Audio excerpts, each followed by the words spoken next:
Ladies and gentlemen, I am honored to introduce today's speaker to you, His Excellency Mr. Ferit Hoxha.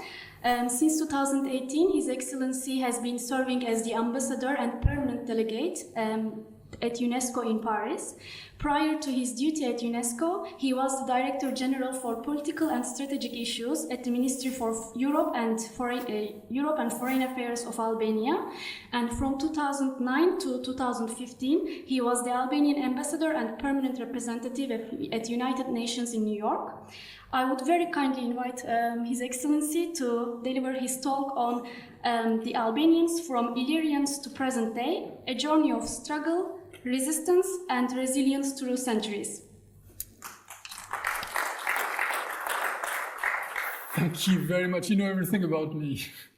Thank you very much. I couldn't be more selfish, actually, than choosing a theme that is so close to my heart, that speaks about my country, our people, who we are. But before starting, let me say how happy I am, how proud and how privileged I am to be here, to have this opportunity to share a couple of thoughts with you, to speak about my country, the people, the society, what we have been through, what has happened to us, and how it came that we are who we are today.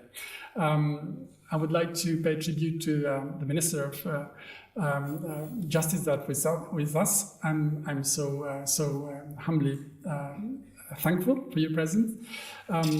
Excellencies, ambassadors, thank you very much for attending this evening. But let me say a few words about the person who is the reason I'm here, the person whom I knew before I met, the person that fascinated me with the really work that she has been doing in this center, in this country, in the region, but also abroad. I think Sheikh Hamei is really an inspiration, a role model, and it's an example how much women can do and can achieve to promote culture, understanding, and to make sure that culture becomes a vehicle to inspire development for the communities, for the country. And what has happened in this house, which I have visited twice, is a true witness how you can make and bring culture to life. I know it started from nothing, and it has become more than just something. It has become really something that I would like to have in my country as well. As I said, I've been here 1 year ago, so I'm among those who are lucky to come back. I attended the 42nd meeting of the World Heritage Committee last June last year, and I was impressed, like almost everybody, of the quality of the hospitality, of the reception, of the arrangements, which have for a second time been extended to me. And again, I'm grateful to Sheikh Hamei and to her team for arranging such a fantastic opportunity.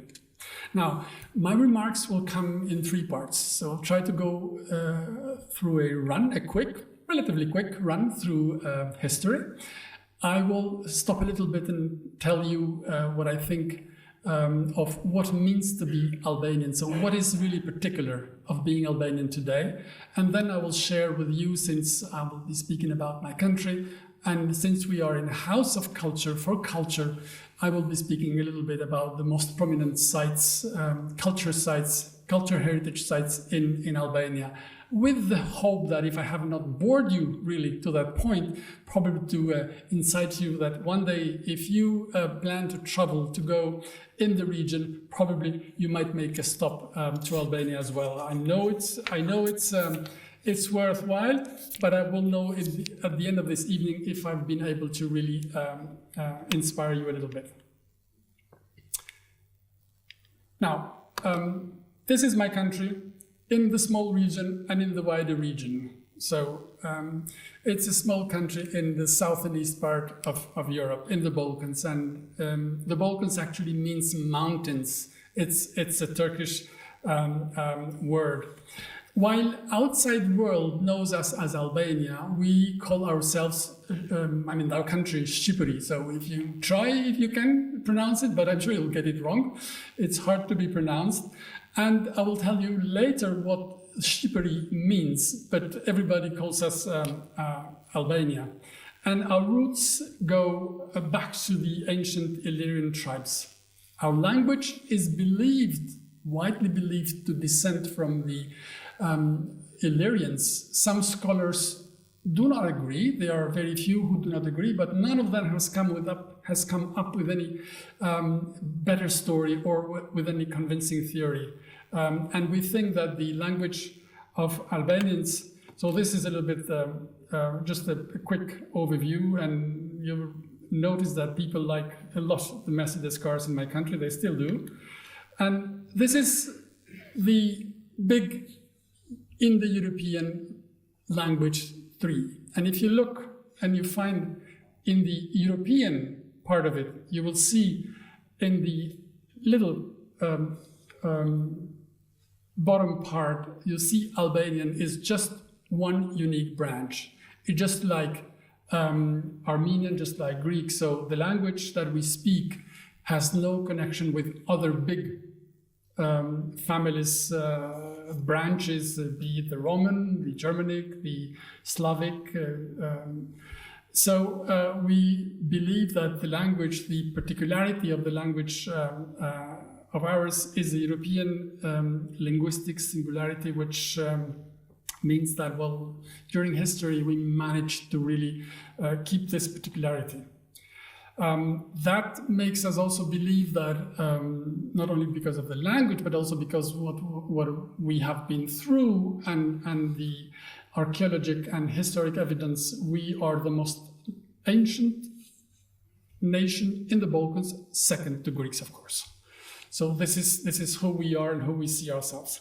The name Albania is first mentioned in the 2nd century of our era by the geographer Ptolemy of Alexandria.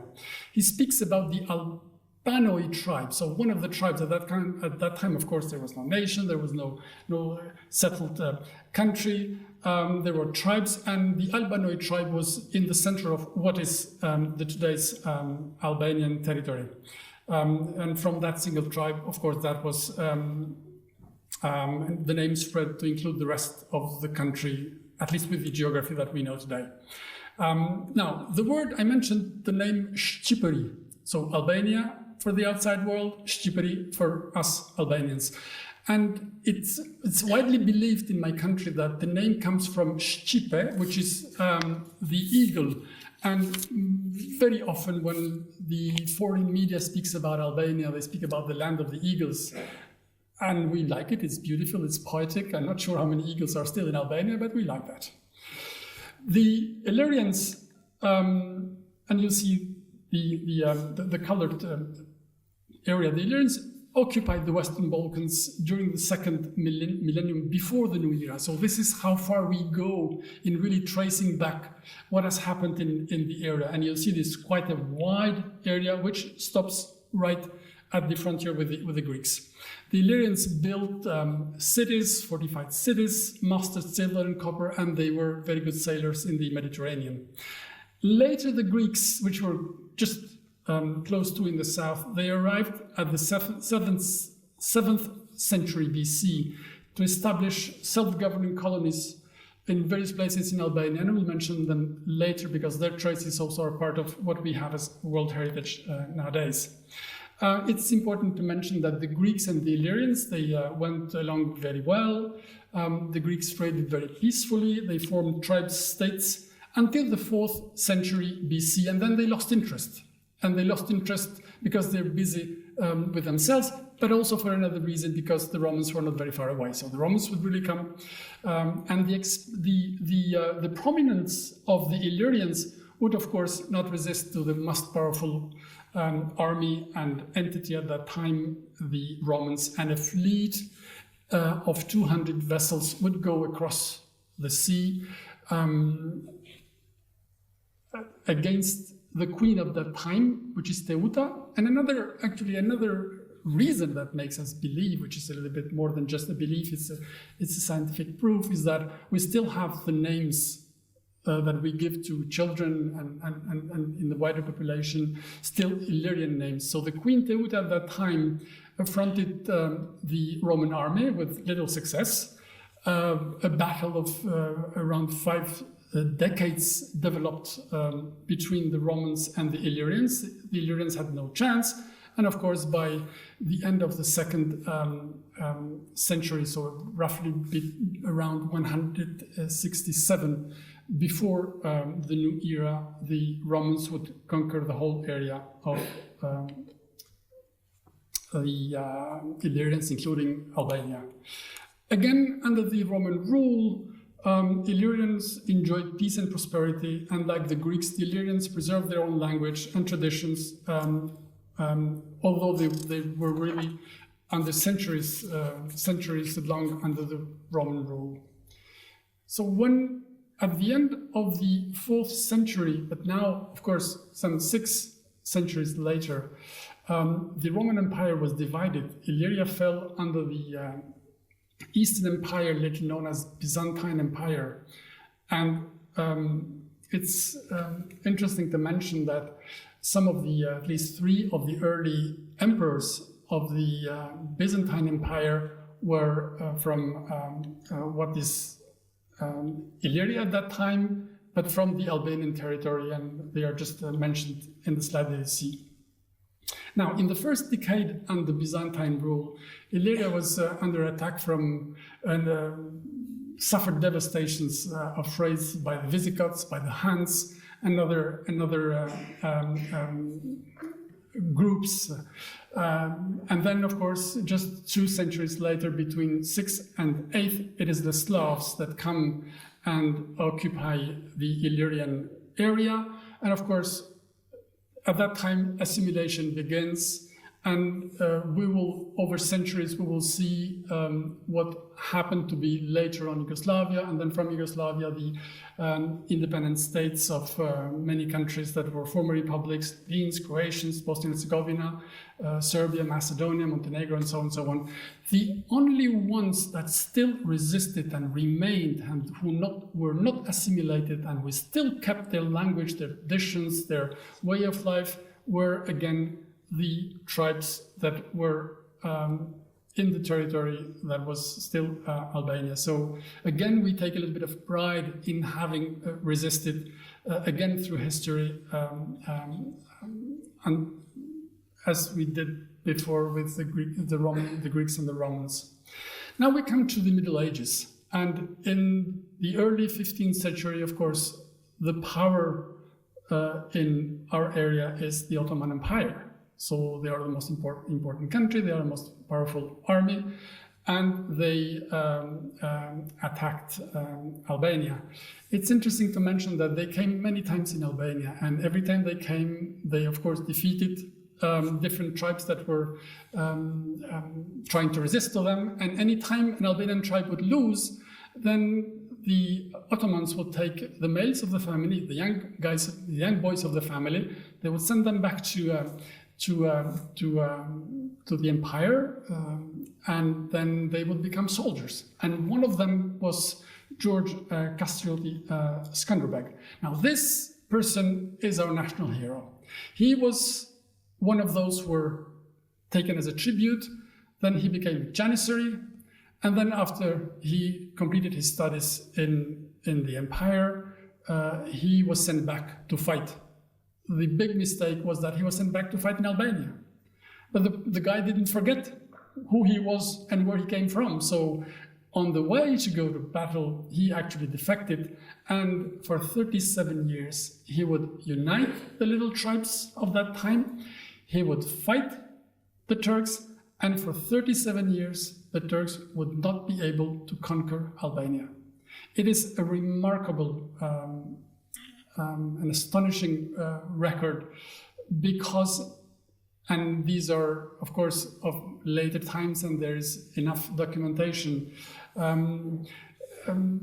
he fought many battles, but the 25 battles that were the most important ones that have left the trace of the resistance, they were all won by Skanderbeg. And it needs to be mentioned that this long struggle to keep Albania free became highly significant for us and strengthened solidarity, strengthened the national identity, and served later as a source of inspiration for struggle and unity, and later on, of course, when time will come for independence. Many artists around the world would honor Skanderbeg achievements and memory. Antonio Vivaldi composed an opera, which was first performed in 1718.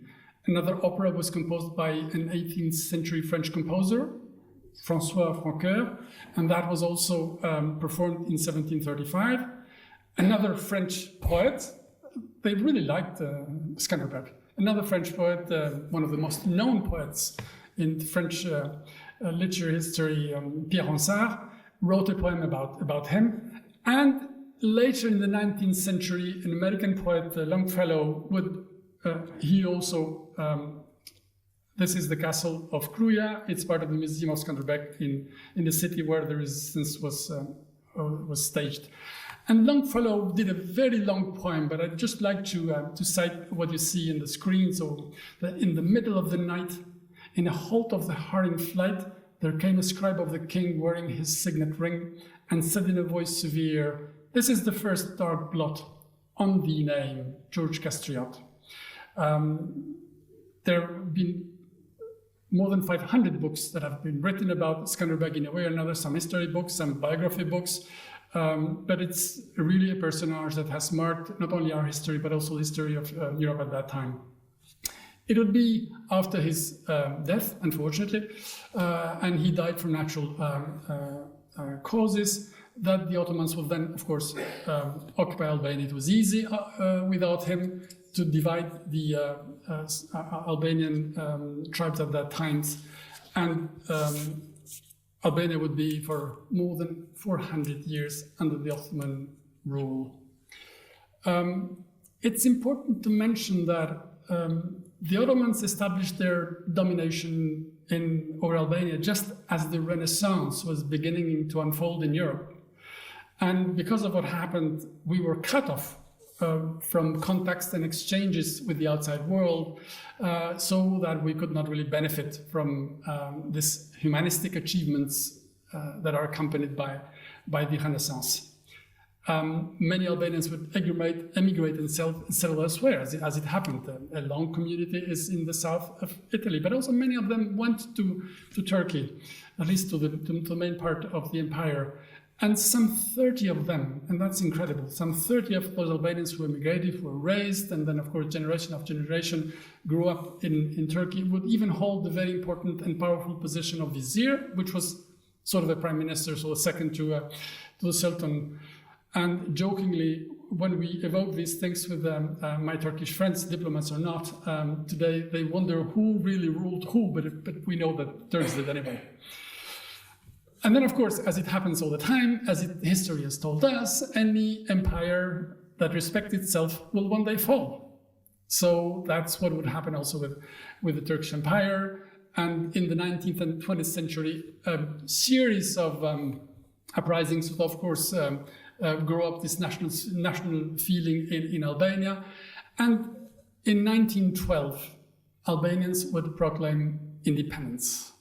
And that's what we still keep today as the day of proclamation of independence. The problem is that at that time we were a tiny country, a small population, with not very much support, and with neighbors which were not the best friends. So it was a little bit chaotic, and a conference was called in London of the great powers at that time in 1913.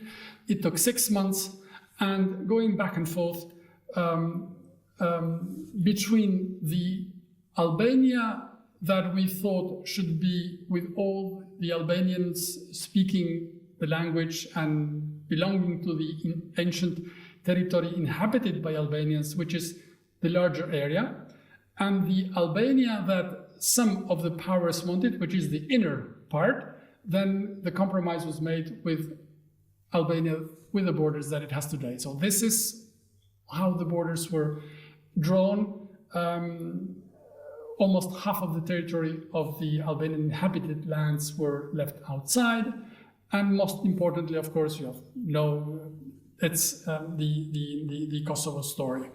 That was accepted, that was never challenged, and Albania never claimed any of what at that time was supposed to be territory. And the particularity of the Albania today is that everywhere in all these borders, including in the south in Greece, is inhabited, or it has its neighbors, places where Albanians have lived and continue to live today. But that's, of course, a story in terms of historic claims, or in terms of recognition of borders. That's the story that has been closed, and we are happy with the neighbors that we have nowadays. Now let's move and go to the moment that really changed our history, at least for the rest of the century, and that's the Second World War. Between the independence and 24, it was a chaotic situation. Governments would not last more than 8 months. No one would really manage to do something. So it's really a very unstable situation until 1924, when a lord from the north of Albania manages his way to power, and then 4 years later, he declares himself a king. He was a self-declared king, but for 14 years he would do something that has never happened in Albania. He would try to build a state, he would try to really build institutions. He was very much inspired by the Napoleonic history and experience, so the laws and the codes will be copied more or less from the French system, including the security apparatus with gendarmerie and so on. And this is the very first time in our modern history that we're trying to build a state. And he built very close relations with the Italians. Unfortunately, that will not resist, because in 1939, in the early days of the World War, Italy would, one of the first things that they would do in the Balkans, it would be to attack Albania. And that will change forever. For the rest of the century, our history, because of the occupation, first by Italians and then in 1943 by the Germans. The resistance will be staged, and the communists will be the force that really manages to come to organize the resistance, and of course they will be the victors. The particular thing is that Albania was not liberated by the Red Army of Russia. It was liberated by the Albanians themselves, also because the Germans didn't really put a big weight on Albania. And then when they were losing everywhere, Albania was just one of those places where you could live. But it will really create the situation that those who won the war would rule the country. And unfortunately, they will choose, although we were not liberated by the Red Army, the communists will choose Moscow instead, at that time, instead of the West. And slowly we will see that our lights of freedom, which we knew after the liberation, would quickly fade away into total extinction. And we enter a most terrible period for a country like Albania. We will enter 5 decades of communist rule, of very harsh and uncompromising communism under the leadership of Ferit Hoxha. Well, we have the same family name, but it's very widespread in Albania, so no wonder of any links. And the tiny Albania, self-centered and in total paranoia that will develop over the decades, would cut its ties one after another with countries, with regions, until the total isolation. And in the 80s, we will come to a situation which was comparable to the North Korea today. Without friends, without help, without allies, just relying on ourselves. And it went through stages. 4 years after liberation, we were liberated in 1944. 4 years after liberation, we built very close links with Yugoslavia, to the point that Yugoslavia thought that we could become part of the federation. The communist regime at that time didn't go that way, so we cut off relations with Yugoslavia. Then we embraced Stalin. So we developed the best relations with Stalin, we entered the Warsaw Pact, and that lasted until 60. But when we saw that the Soviet Union was not communist enough, because there were ideas and thoughts to really open up a little bit, then we thought this is no way. So we cut off with the Soviet Union, and it's interesting because they didn't fight back. They thought we were probably small and insignificant, but they didn't fight back. And at least we escaped a scenario comparable to that of Czechoslovakia. But then when the Soviet Union attacked Czechoslovakia, then we became completely paranoid, and we started building our own defenses. After breaking with the Soviet Union, then we were looking for another sort of a sponsor, another big country, and there were none close to us. So we found one, and that was China. We couldn't go further than that. It was far, it was big, it was reassuring, and indeed China would help develop Albania, would really developing agriculture, some infrastructure, including some aspects of the heavy industry. But that came with another price as well. Out of this close relationship, especially in 66 and 67, Albania would experience a similar cultural revolution, not as devastating as the one that the Chinese developed for themselves, but for us, for the tiny country, damaging enough. And many ideas, many slogans, many projects of the Cultural Revolution would be implemented in Albania as well. So the central administration would be replaced by younger people who came from the countryside. So the idea that the countryside controls the urban areas, so all these kind of very peculiar idea that nobody thought of, or just were slogans, were followed. But at that time, we went further than that, and we did something that no one has ever done at that point. Not only we collectivized the whole agriculture, but also we banned religion.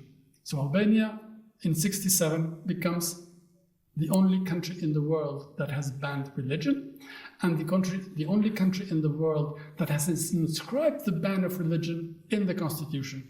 That was as mad as one could think, and as a result, countless mosques and churches and cathedrals were either destroyed or transformed, or just for some of them who are still kept, at least structurally viable, they were transformed into ammunition depots or in sport venues.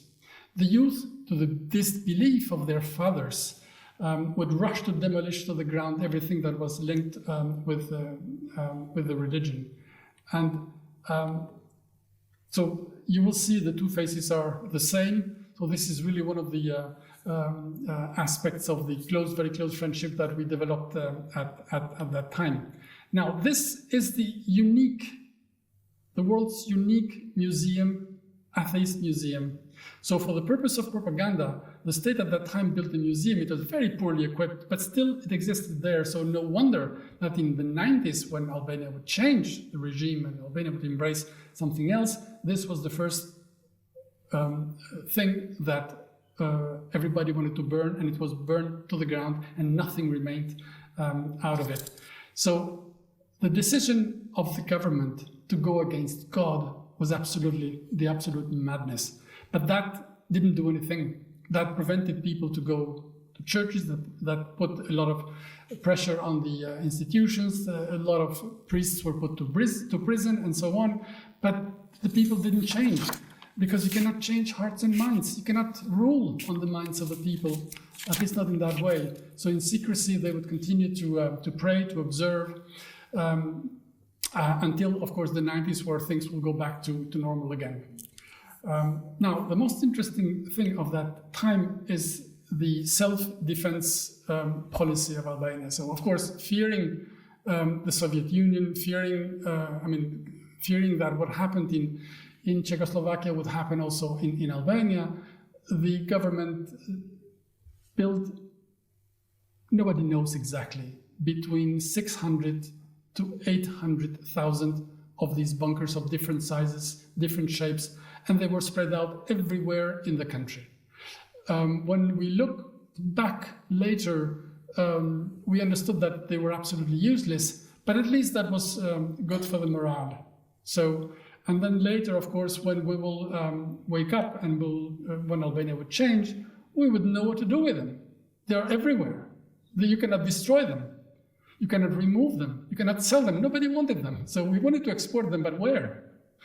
And of course, people found different ideas how to at least make them look less ugly, because you cannot live amidst those ugly concrete monsters without knowing, and they have absolutely no purpose. Now we come to the time that China again, who helped Albania, who embraced Albania, and thousands of Chinese would go to Albania and work in different areas. China again would flirt with the US. So after the death of Mao, China starts communicating with the United States. The United States were absolutely the biggest enemy one could think of, and Albania would break off with China. After the Nixon visit, Albania said, enough is enough. We cannot be half-baked communists. We are communists. We cannot really tolerate that. And we break off with China, but the breaking off with China means that you are left with no one. So since 77, 78, Albania has absolutely no friend, nowhere. It would have been a fantastic moment to really turn west, but it didn't happen. It didn't happen, and we turned completely inwards. At that time, and I was a little boy at the time, so I was 12 years old. At that time, we would hear all the time that we would eat, the communists would say, and we would repeat, we would eat grass, but we will never break our promise, and our promise to Marxism, Leninism, communism, and so on and so on. So grass had not really good taste. We would have accepted salad, but there was no salad for us. So it was absolutely terrible. Now we come, and I've lived through that period with all kinds of shortages, all kinds of missing things, and nobody had an idea what we would become. So we were forgotten by ourselves, we were forgotten by the world. I think no one would really care what these people are doing, how they are developing. So hopefully there was one country where things would start to change, and that was Poland. So we didn't know that in Albania. We would learn that later, but what was happening in Poland, inspired by perestroika and glasnost, but without what happened in Poland, that would have been difficult, and of course, which was spread then throughout the whole eastern area. That would come in 1990 in Albania as well. So we would open, and that time will mark the moment when we would think, time has come for us to really gain the lost time, reconnect with ourselves, and reconnect with our neighborhood, and reconnect, which is most important, I will speak a little bit more about that later on, reconnect with Europe. And at that time, I was so in 90s, I had finished my studies, and my first studies were French literature and civilization, as we called it at that time. It was a little bit more modest than that anyway. But I was full of energy, like all the youth at that time, full of hope, and we thought that things would change immediately. In a few time, we would become like the Europeans. It was absolutely a fantastic time. But it would be messy. It was so messy, so disorganized. We knew what we did not want, but we didn't know what we want. We were saying freedom, freedom, that's fine. But how to build freedom? How to obtain freedom? How to have the state function? How to make sure that we change everything? And to change everything, we said, okay, let's destroy everything because then it's much better, which was absolutely the most stupid idea. But it was absolutely impossible to retain that anger that had been built for 5 decades, especially the last one of complete isolation. So when light came, we were completely blind, and we wanted something we didn't know how to name. That has been fascinating, but also frightening, because we'd make a lot of mistakes, because we'd rush into things we did not know, because we would like to do things in a way that would be satisfying for everyone, which wasn't. So, and then, of course, self-inflicted crisis because of that situation, like the one, if ever you have heard about the pyramid schemes, so something that people would put money into sort of an unofficial bank, and then of course you put more money and they give you 100% interest, which is absolutely crazy, but then it happens for the first 10, 15, and then until it crumbles. So it was a complete disaster in 1997. So this was the self-inflicted disaster, but then also the regional instability, so the breakup of Yugoslavia, the Kosovo War in 1999. So all these factors would really affect a lot the degree of development and the pace of development. So we would learn that change doesn't come easy, that change doesn't come cheap, that time will not fly to our pace, but it will fly to its own pace with the capacity to really build something new, and in our case, almost from scratch.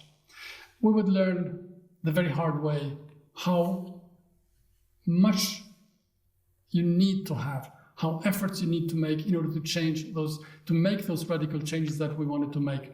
Hopefully we were not alone for the first time, I would say in history, we were not alone, and we would not make those arrangements based on ideology as before, but we would benefit from the help from our friends, from our neighbors, most of them, and especially from the European Union. Without the help of the European Union, we would not have been able to achieve what we have achieved.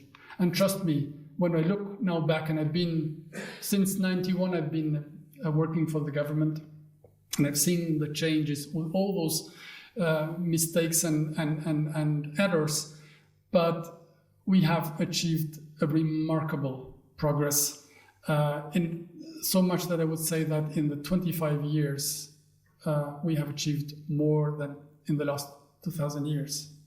This is the degree of change that has happened in my country since the 90s.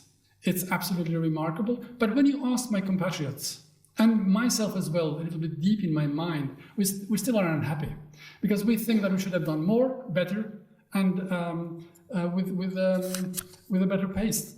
But it needs a little bit to go back, to scale back, and to understand that these changes are drastic, and they ask for more patience. It's not easy to keep people patient with the time that has accelerated, with the time span of the government to deliver. Anything that happens looks as not being enough. But I know that we have no choice. We have to be patient. We are on the good track. We are now an upper middle income country. As I mentioned in one of the slides, we have now a per capita $12.5 thousand, which still is very low compared to the average of the European Union. But if I could compare that with the 90s, is absolutely a miracle.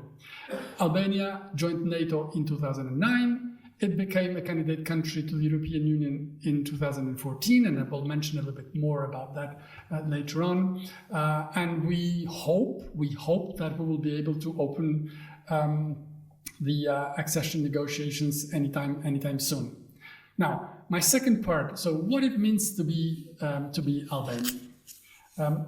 Of course, as I mentioned, been through history, we have known almost everything. And I think we all know that the human history until the modern times, until at least the end of the World War II, has been rather a succession of wars, conquests, and dominations. It is how mankind has advanced in pain and in suffering. Of course, for some was to conquer and dominate, for others to struggle to resist and resilience, and so. And we belong to that second category. So our history is a history of resilience, of resisting, but resisting not only survival, but survival with everything that we got. So, and we are extremely happy that we've been able to keep our language, to keep our peculiarity in a context that have been not easy. Throughout the history, and these were the rules of the game, and we're not unique. I mean, others have been in similar situations. Until the end of communism, we were in a context when those around us never make it easy for us, which of course has completely transformed now. The second and probably the most important thing that I want to mention, which would have been also the central theme, is hospitality, respect, and understanding. Most often, when one thinks of a country, of a society, one tries to immediately recall a feature, something that really defines them, or something that in the eyes of the public opinion is the most representative. Sometimes it's a product, a way of life, or just a habit. For instance, I mean, you mentioned Switzerland, then you think of high-end watches and chocolates. I mean, of course, it's reducing, but this is the first thing that may come to mind to some. One mentioned France, and you think of champagne and wine and good cheese and high-end fashion. Or you mentioned the Netherlands, and of course you think of tulips and flowers. So it's just the easy way to represent another country if you don't know them very well. And in the case of Albania, and I'm sure that there is not much knowledge about a country that had been so closed during history, which opened up very late, which took the train very late, and sometimes dropped out of the train, for us is something that is just resumed in one word. And that word would be BESA, B-E-S-A. Now, BESA is a code of honor. For centuries, before laws were written, before books were published, there was this oral transmission, and you would transmit songs and poems and poetry and legends, and so everything that is transmitted from one generation to another. In our case, the one thing that was transmitted was something that was called the canon. And the canon was a set of rules, a very detailed set of rules, how to behave in society, how to solve conflicts, how to solve problems, who does what in case of. So everything in the society, between the families, within the family, between the groups, the larger groups, was regulated by the canon. So if I could say and summarize, the canon was the penal code and so the whole legislation of a society that was run without being written. Until the 19th century, that was transmitted generation after generation, and it is the first time published in Albania, and then of course translated in other languages as well. Now, the Albanian word BESA can be translated in English as the faith, the trust, or the oath of peace, meaning that if you make a promise, you keep the promise. If you give the word, you keep the word. If you say yes, it means yes. And that is absolutely in everything, in every kind of relation that you have with others. And the canon would say that, and that's one of the features that I would like to mention, is that the canon would proclaim that the house of the Albanian belongs to God and the guest. That means that whoever knocks on the door, you don't know him or her, you don't know them, they might not be your friends. It's an obligation that you open the door, you welcome them, you offer whatever you have, and you offer shelter. Now, I don't know how much you have heard about the vendettas. It's a way of settling scores by killing each other. It's horrible. And that has been part of the canon as well, because it was regulated when you could take revenge to someone because of property issues, because of honor issues, and so on, so on, so on. All these things were regulated. But if even the guy, the person with whom you are in a vendetta, knocks on your door, you have an obligation to open the door. You have an obligation for as long as he's in your house to host him, to treat him as a guest. And that has happened thousands and thousands of times. Just to say how important, because of this canon and because of this word, BESA, hospitality has been, and continues to be for us. So the moral duty is to protect someone in need, regardless. Of course, this is how we word it in our times. So to protect someone in need, regardless of faith, race, nationality, and that is really what makes the Albanism. So the fact of being Albanian. Now, let me give you 3 examples how this BESA has worked in our recent history. Faithful to BESA, Albanians saved thousands of Jews during the Holocaust.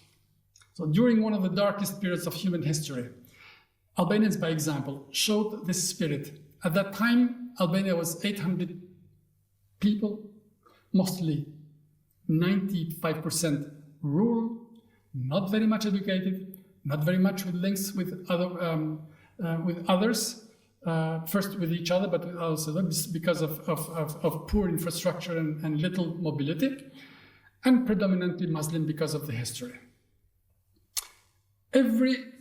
At that time, Albania had 200 Jews.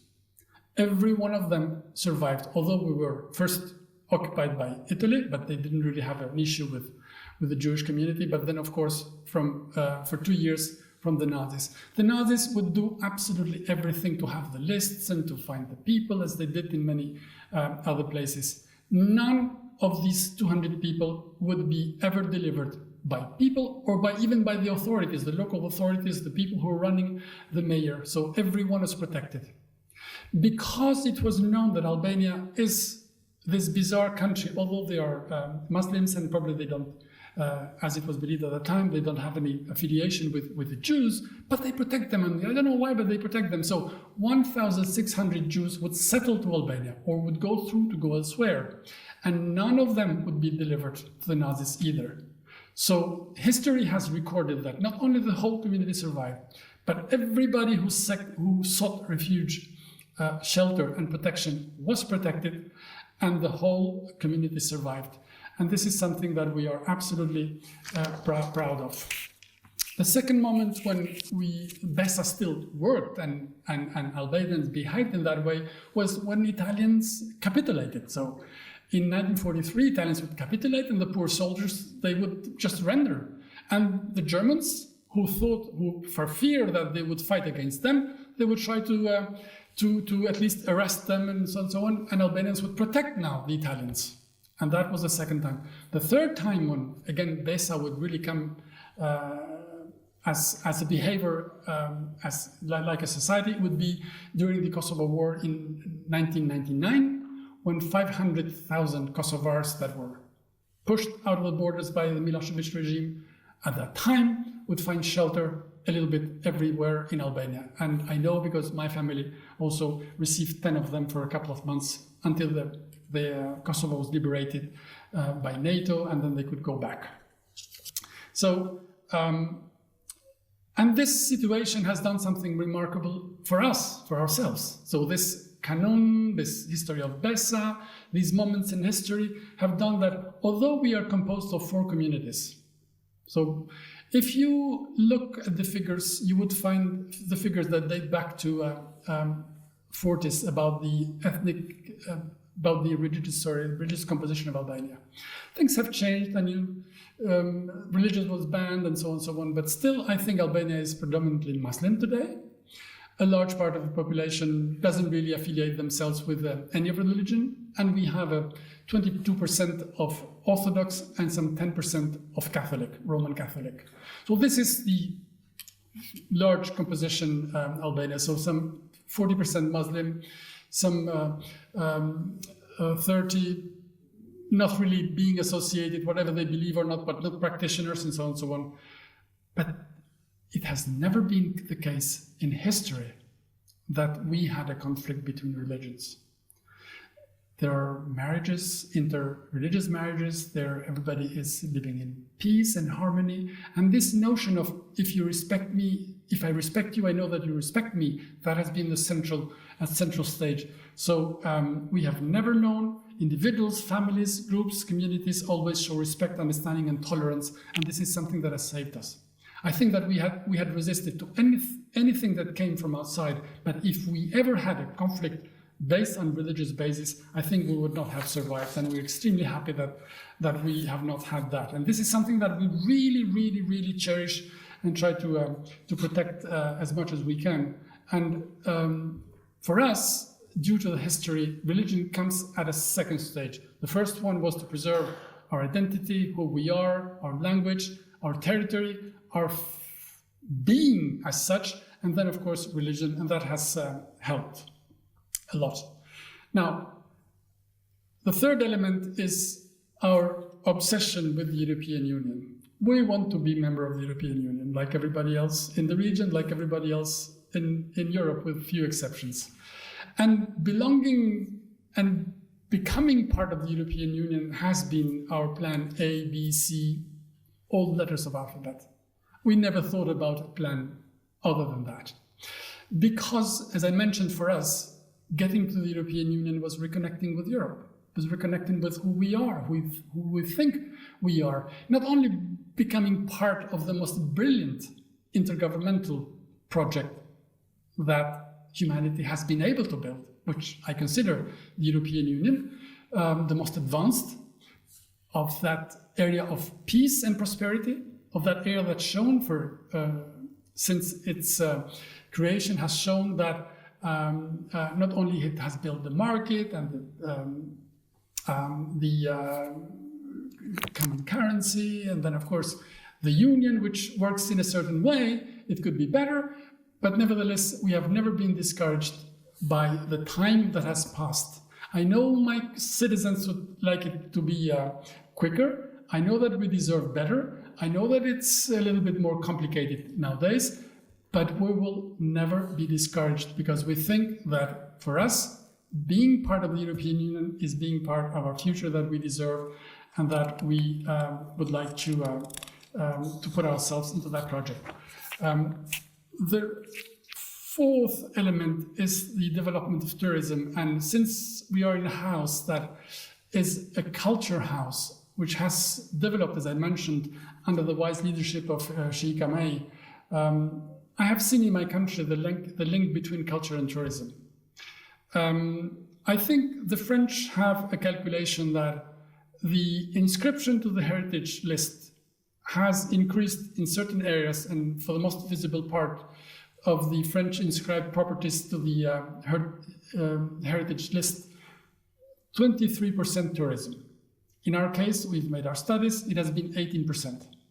So inscribing a property to the World Heritage of UNESCO is beneficial for tourism, because it brings more visibility, because it brings more attention from the media, from groups, from tour operators, and so on and so on, and we're extremely happy. Of course, we come to the moment when we think now how to regulate and to make it more orderly because of the huge increase. This year, we will have 6 million tourists for a tiny country, for a tiny, most of them come, of course, for the sea, but we see an increase, a much bigger increase every time, a link between sea and non-sea, or to the more really cultural tourism. And we think that this is really very important, not only for developing the local economy, but also the national economy, and of course, having a more mid-term view of our development. My last thing on this part would be that, contrary to many, if not all in Europe, it's the way how we say yes with our head. We say yes like this. And nobody understands why we do that. And no, we don't know it either, but we do that. So, but I know that this is not the reason that we are still outside of the EU. So the last part would be now, just I'd like to go, so this is our religious leaders who are always together, and they meet all the time, and they are part of the protocol. So it's part of what I mentioned, the respect. And of course, this is the European Union map. Why we are obsessed? It's because if you see, Albania is sandwiched between Greece and Italy, two European Union members, but also the whole region, the whole Balkan region is just an island. So we cannot live without the European Union. I mean, it's part of our blood. So I hope that one day the color will be different. So I mentioned tourism, and these are some of the places, tourist places in the mountains. This is the seaside. And now I'll come to my last part, which is some of the most prominent parts of the cultural heritage in Albania. So this is Butrint. It's inscribed in the World Heritage List since 1992. So it was 2 years after the changes, so it was really very, very quick. It was done with help as well. The remains are a fantastic natural setting that are part of as you see, the large area. It's a 30 square kilometers national park, and it dates back to 2,500 years, so before the Greeks. The site was inhabited before the Greeks, but I must say that the Greeks built most of it, and they came from Corfu, which just across the sea. It became a fortified city, but the most known part is the amphitheater that is in the lower part. And it is a mythical place because many of the plays of the Greek tragedies have been played there. It is a place that is visited, that is attracting a huge number of visitors, and we are trying now to build a new way of management, a private public management with, and we're discussing that with UNESCO, and we hope that we will manage for 15 years. Lord Rothschild, its foundation worked and helped us manage, and he did a great work. And now we're trying to do something of a larger scale to really make sure that not only we continue to receive visitors, but also we continue to protect it in a better way. Because of course, many visitors, it's not always easy to protect the site as it should. The second site that I would like to show you, so this is the amphitheater. It's a city in the southern part of Albania, which is called Gjirokastër. So it is a World Heritage Site. It's inscribed in 2005, and it's called the City of Stone. It's called the City of Stone because everything you see is essentially stone, including the cover, including the interior. So it's very little wood. I mean, you see it a little bit on the windows. And it's on top of it, there is a big citadel. It's started in the 12th century, but of course it was transformed, built and rebuilt in perpetuum mobile. And what we see nowadays is a little bit what has been built at the early 19th century. It is a highly visited place as well. It hosts a collection of armories inside, 2 good museums, and it's the birthplace also of the 2 most prominent Albanians. One, the dictator, and the other one is our most famous writer, which is Ismail Kadare. The third place is this city that we call Berat. It's inscribed in 2008. And it's a 2,500 old year city, and it is otherwise known as the town of 1,000 windows. Now, this is a little bit more complex because the number 1,000 is very poetic, is magic. I mean, not as magic as 1,001, but magic enough. But the problem is not there. The problem is that first, no one ever counted the windows, so no one knows if they are 1,000 or not. And the second is that actually, it's not even true, because the city is not the city of 1,000 windows, it's the city of 1/1 windows.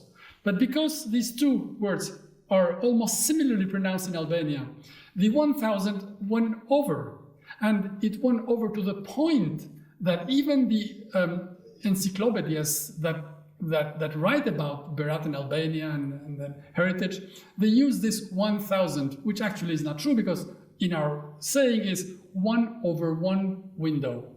But it has stayed 1,000, and we haven't sued anyone for that. So, and the most striking feature of Berat is the collection of white houses, as you see, that climb up to the castle. The third city I would like to show you, and this is not inscribed because we haven't worked enough to inscribe it. It's the city of Apollonia. It's 150 kilometers from the capital, Tirana. It's set on a rolling hills among olive groves with impressive views around. And it's actually one of the most important and historically one of the most valorized one, but still we have work to do. It's in the tentative list, which is the first step to inscribe. The story tells that Julius Caesar rewarded Apollonia with the title Free City for supporting him against Pompeius Magnus, Pompeius the Great, because during the first century BC, during the civil war in Rome, and he sent, because it was a big city at that time, he sent his nephew Octavius, the future Emperor Augustus, to complete his studies there. So it was a center for philosophic studies, and the remains are a little bit poor, but still they are there. More excavation is needed and more work is needed to uncover it as it should. The fourth is another castle. This is in the northern part of Albania. It's the castle that we call the Castle of Zephy, and the Castle of Zephy was founded by the Illyrians, was rebuilt later much by the Venetians, then by the Ottomans, and it has the name of a woman. And the story goes that there were three brothers that were building the castle, but everything that they were building during the day was falling down during the night, and that was all the time, and they didn't know what to do. And then, as it happens, a wise man was passing by, and that wise man told them that the only thing that will really keep your castle walls not falling would be to do a sacrifice for gods. And the sacrifice would be, I'm sorry, but that's how the legend says it, would be one of the wives, the one that will bring you tomorrow bread and food and drinks. As the brothers were working, wives were, of course, helping, preparing food and bringing food to them, and that's what happens. And it happened to be the youngest one. Of course, the history is a bit more elaborate for that, but the most particular thing is that, and that is inscribed in the walls, is that that young woman asked the builders to do two things: to leave her one hand and one foot for the baby, because she was a newlywed and she had a baby, and that makes the story a little bit more particular. The last thing that I want to show you is of a different kind. So this is the castle seen from the city of Shkodra. It's the Museum of Photography, which is called Marubi. The museum is one of the richest in the Balkans region and hosts a vast collection of some 500,000 photographs of the Marubi dynasty. There were three brothers, and it spans for 150 years, from 1850 to almost the end of the 20th century. It has a collection of almost everything that they could capture. People, ordinary people, notables of that time, habits, moments, and they are all black and white, of course, but they are of a beauty that is absolutely incredible. It's in the city of Shkodra. I'm fighting to inscribe it in the Memory of the World program of UNESCO, which is a separate list. I haven't managed so far because the program has run into problems because of other issues and its inscriptions are interrupted. But I hope that one day it will be able. And I mention that as well because if one day we will be able, probably we would be able to mount an exhibition here as well of this a selected number of photographs, which absolutely are stunning and beautiful. So, friends, excellencies, this is a little bit what I wanted to share with you. I hope that I didn't bore you altogether, but even if that happened, I'm so proud to have had this opportunity to share with you a little bit and to tell you a little bit more of us, not because my profession is what I call the most fantastic profession in the world, which means to make friends, to meet others, to show others who we are, and to try to build bridges and to foment occasions of doing things together. But also I know that my country, in this country, is not that much known. I'm sure Bahrain is a little bit more known in Albania than Albania in Bahrain. But with this occasion, again, I want to say how grateful I am for this opportunity. And again, Sheikh Hamai, thank you very much.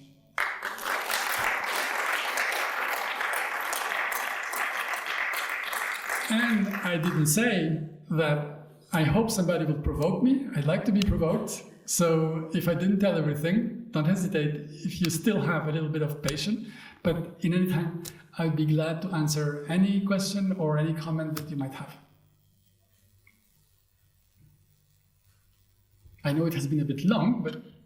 Hello, yes, thank you very much for such a beautiful talk. By the way, I just wanted to... You have applied, Albania has applied to enter the EU in 2009, and this has not happened yet. What are the problems that keeps, is it the economy, the weak economy of Albania, or are there other reasons for it? I mean, you have a beautiful country. I mean, are you promoting the country for tourism at all? One of my posts, thank you very much for the question, and thank you for helping me say a little bit more about that. One of the postings has been head of mission to the European Union. That was in 98, 2001. And at that time, of course, we were in a very early stages of relation with the European Union. At that time, it was more a kind of relationship, how European Union could help Albania in the early stage of development. As I mentioned, that we were in great needs in many respects. The relationship has built over years, and we have changed. The problem is that the European Union has changed as well. And when the European Union enlarged in 2004, it went to 26, then it went to 28 with Romania and Bulgaria, and then it went to 25, 27, 28 with Croatia. So the 28 countries that are now.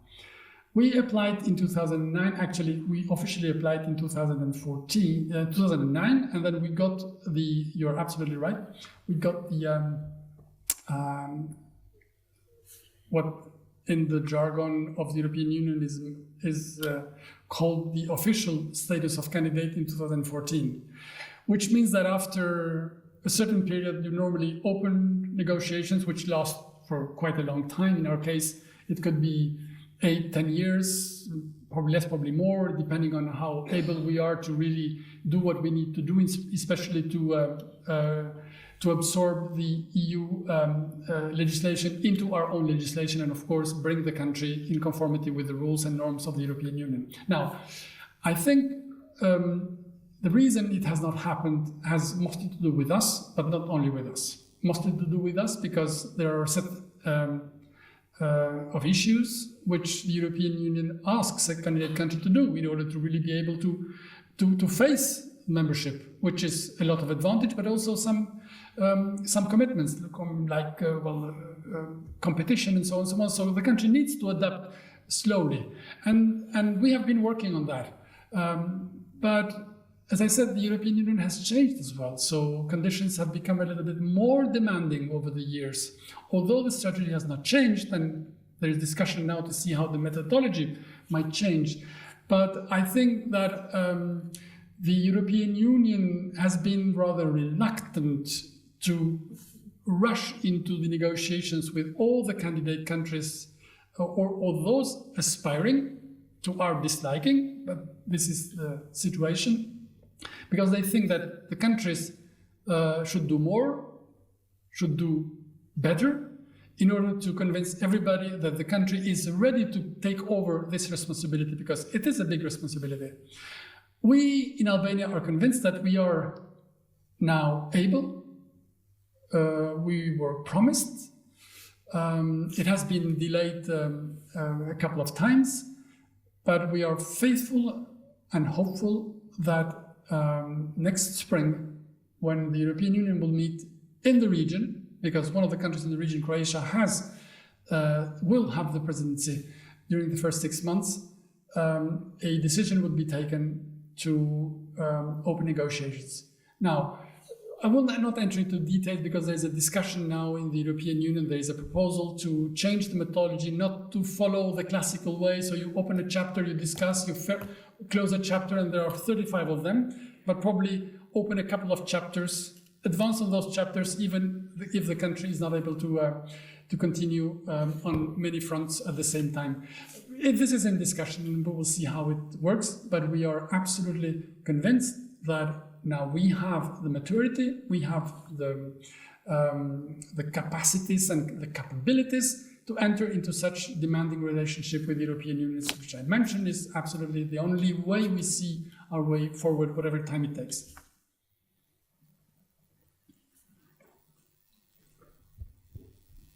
Mr. Ambassador, thank you for the rich lecture, knowing more about this beautiful country. My question is that you mentioned in your lecture that Albania cut its relation with former Yugoslavia. So the collapse of former Yugoslavia was in benefit.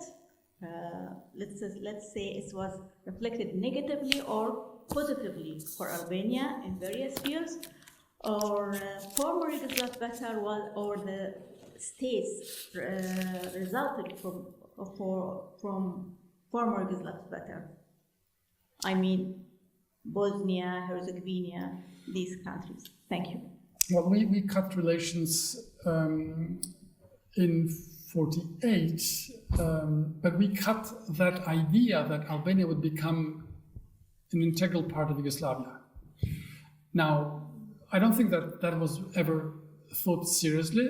It would have changed our history again, and I don't know how Albania in Yugoslavia would have developed because it was not a country of sharing the same religion, sharing the same culture background. It's not a Slavic country. Others are more close to each other, other components of that time Yugoslavia. The breaking up of Yugoslavia is something that, at least in the way it was done, was harmful. I'm sure if you ask the Croats and the Slovenes and the Bosnians today, they're happy that they have their own country, they develop their own relations with the world in the way that they see it. So breaking up was not a problem. The way how it happened with the tragic breaking up was the problem. And we know it's well documented, and there has been a court that has ruled on many accounts. So we know that it was the Serb nationalism, Milosevic at that time, who fomented the breaking up of Yugoslavia and influenced how it happened. So we were not involved. We were not. We didn't suffer directly, but we suffered indirectly because the region was in big instability. And as I mentioned, besides the problems that we had within the country of that turmoil in changing and transition period, the situation, the instability in the region didn't help either. But then we have to cope with that. The situation has changed. Today, all those countries are independent countries, including Kosovo. And although not everything has been solved between Kosovo and Serbia, I think that efforts are being made to advance on that, and a future way of a solution between Serbia and Kosovo would put a definitive end to this period of instability. We think that the independence of Kosovo is non-negotiable.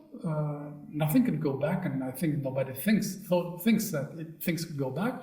But a solution between Serbia and Kosovo would facilitate things and would really generate much positive energy in the region and help us also, all of us, individual but also collectively, in the drive towards the European Union. May I? Firstly, I would like to express my personal gratitude to Her Excellency Sheikh Hamay for creating such a wonderful opportunity of being here in Bahrain and to learn and to be able to listen to such a wonderful speaker and expert. Ambassador Hoxha, I admire your way, and as you kindly mentioned Poland, let me just emphasize that you are too modest. The starting point of Albania at the beginning of the 90s was so different, in contrast comparing to all the other countries of so-called post-Soviet zone. And I'm saying that because what you have achieved during those 25 years' time, it is really a miracle.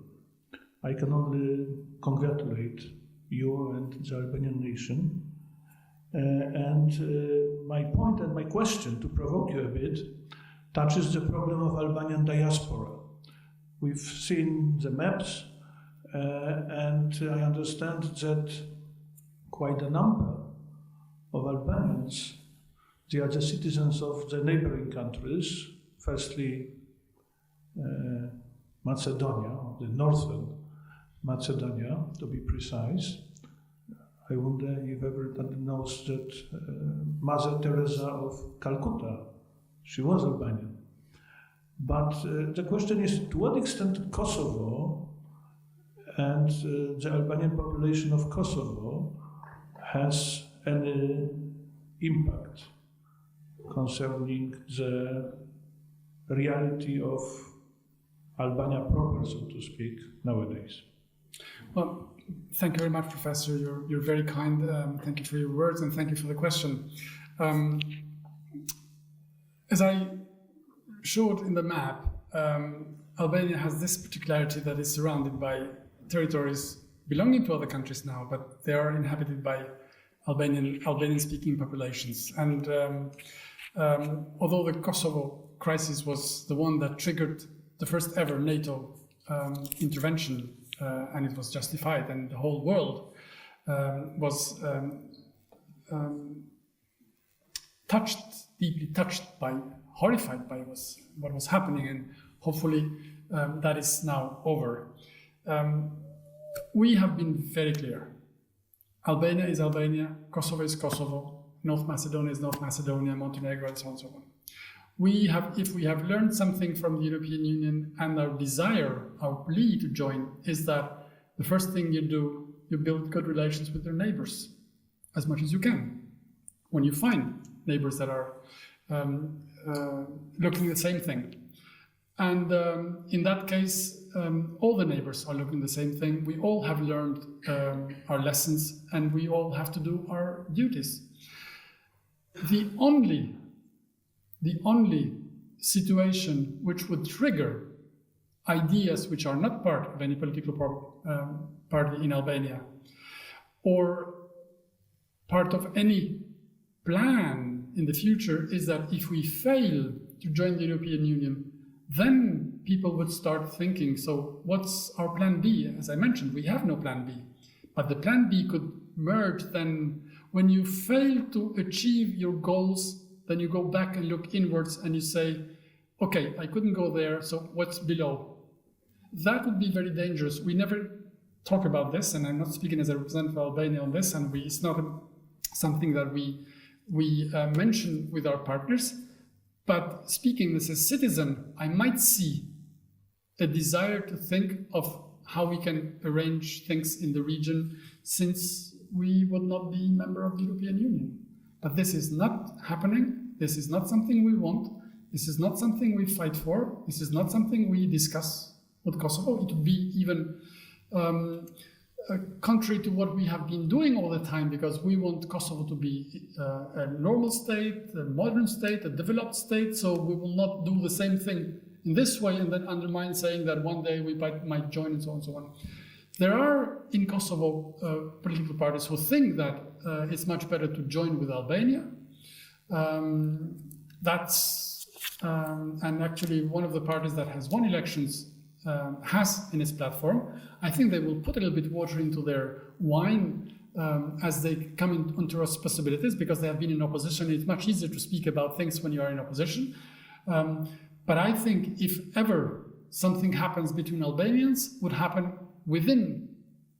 in the European Union, in the sense that we will have no borders, as there are no borders today between France and Germany and Italy and the Benelux countries and so on. So we do not see any problem if our drive towards the European Union, which is the main one, which is what we want, would really go, whatever the time it takes, but it would go. And that would really satisfy everyone. Again, thank you very much. I know it's a little bit late now, so thank you for your questions. And again, thank you for having spent the evening tonight here.